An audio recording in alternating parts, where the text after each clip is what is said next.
مشاهدينا الكرام، السلام عليكم ورحمة الله تعالى وبركاته. في هذه الإطلالة الخفيفة إن شاء الله سوف نتطرق إلى موضوع مهم ومهم جدا إن شاء الله.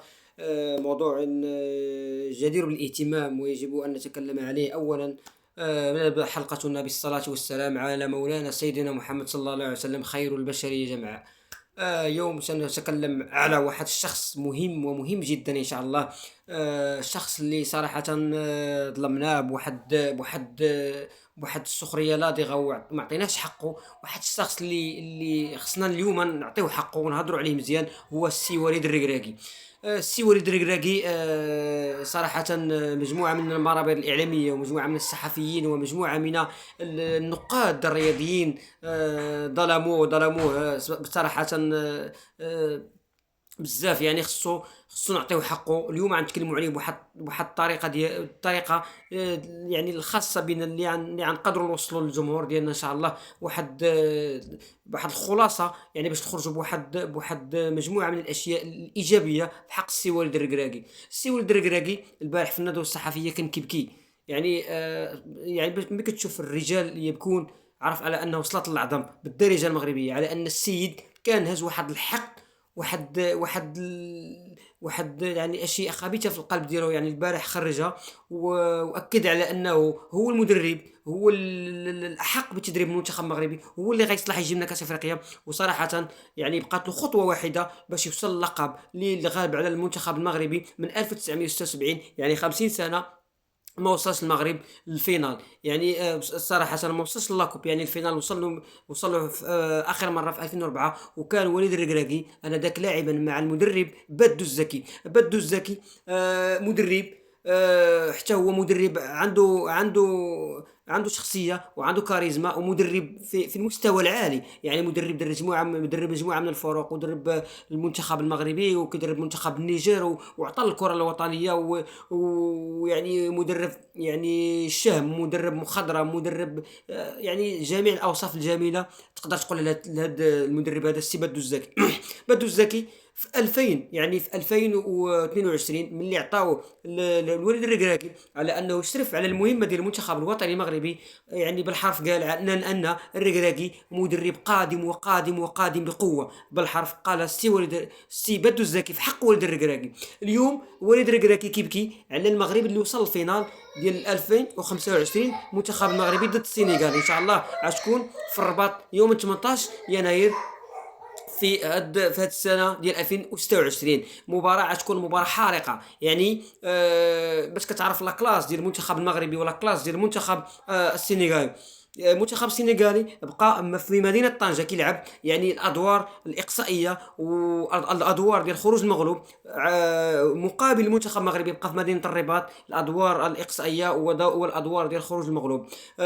بقاو حتى الاخرين، يعني اخر منتخب كيبقى هو المنتخب المغربي كيبقى في الملعب ديالو، والمنتخب السنغالي كيبقى في الملعب ديالو. يعني غيتلاقاو جوج سبوعه، ما كاين لا ثعالب الصحراء ولا اسود غير مروضه ولا اسود يعني بزاف ديال الالقاب بالنسبه للمنتخبات الافريقيه. كيبقاو جوج سبوعه هما السبع ديال المنتخب المغربي واسود الطيرانكا ديال المنتخب السنغالي. غتكون المباراه في قمه الروعه، مباراه جميله. باش نطرقوا للموضوع ديال وليد الركراكي كان لاعبا سنه 2004. باش نجيو لي ستاتستيك ديال وليد الركراكي. 2004 كان مدرب، كان انذاك لاعبا مع السي بدو الزكي، انذاك كان هو المدرب المنتخب. وصلنا للفينال النهائي، الحلم كان جميع المغاربه بصراحه. يعني الجيل ديالنا ولا الجيل ديال 2004 اللي حضروا واللي تزامنوا هاد الكاس هذه بكاو. انا بصراحه بكيت كتصغير وحسيت بالحرقه، لان المغرب ضيع لقب في رادس، وكنا ممكن نفوزوا باللقب وممكن ندوزوا حتى كاس العالم اللي كان 2006. صراحه ما تاهلناش وتقصينا على يد المنتخب التونسي في النهائي ديال كاس افريقيا وفي الالتحاق بالمونديال، عفوا.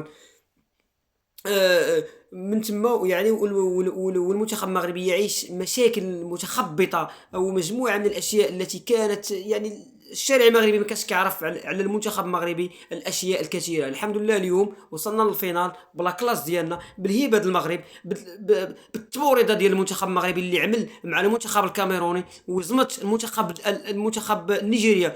المنتخب نيجيريا فاز على جوج منتخبات عربيه، فاز على المنتخب التونسي وفاز على المنتخب الجزائري باثنان مقابل لا شيء، والمنتخب التونسي فاز عليه بثلاثه مقابل اثنين. كان المنتخب التونسي يقدر يرجع في المباراه، ولكن يعني ما حرفوش الحظ. المنتخب المغربي وقف سكه الانتصارات ديال المنتخب النيجيري في الرباط وبالضربات الترجيح. المنتخب المغربي يعني ولا عنده شأن كبير بالنسبه للدول العالم وبالنسبه للقاره الافريقيه خاصه.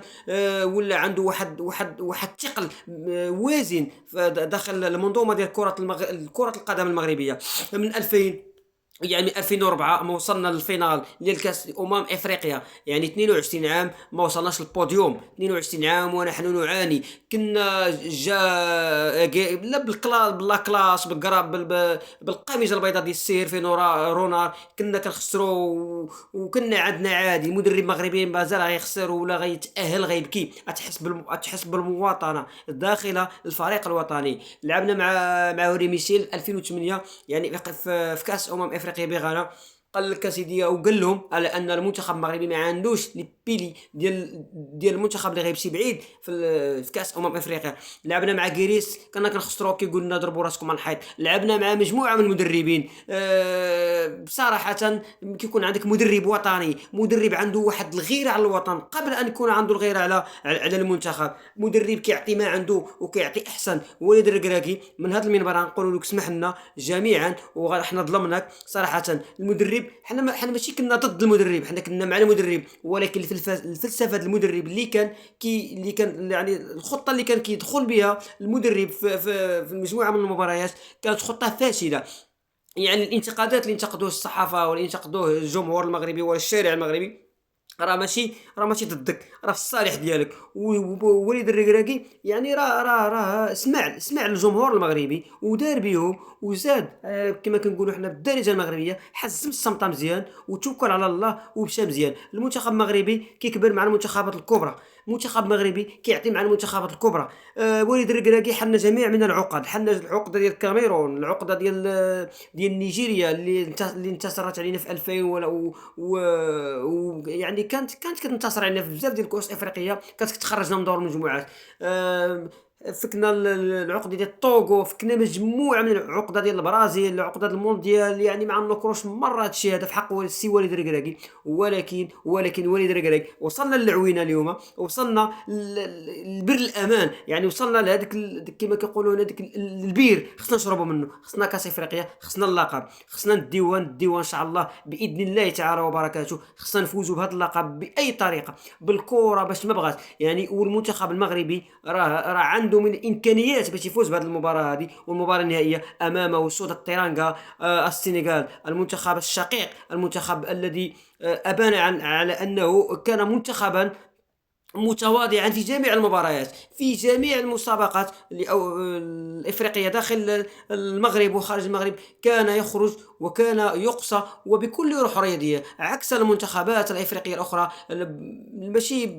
ماشي كاملين، ولكن بين قوسين المنتخبات كتخرج وكتشي وكتبقى تبكي في التساع يعني ما ديرناش الكولسه ولا ما شنو كيقولوا لها. المنتخب المغربي يواجه المنتخب السنغالي، مباراه في القمه ان شاء الله يوم 18 يناير، وننتظر من السي وليد الركراكي ارجوك الكأس الافريقيه تبقى هنا في الرباط. والمثل المغربي يقول هنا طاح الريال هنا نلعبوا عليه غيبقى. وشكرا جزيلا لكل متابعينا الكرام، وارجو منكم البارتاج، وادعو لكم ان شاء الله بالصحه والعافيه لجميع متتبعي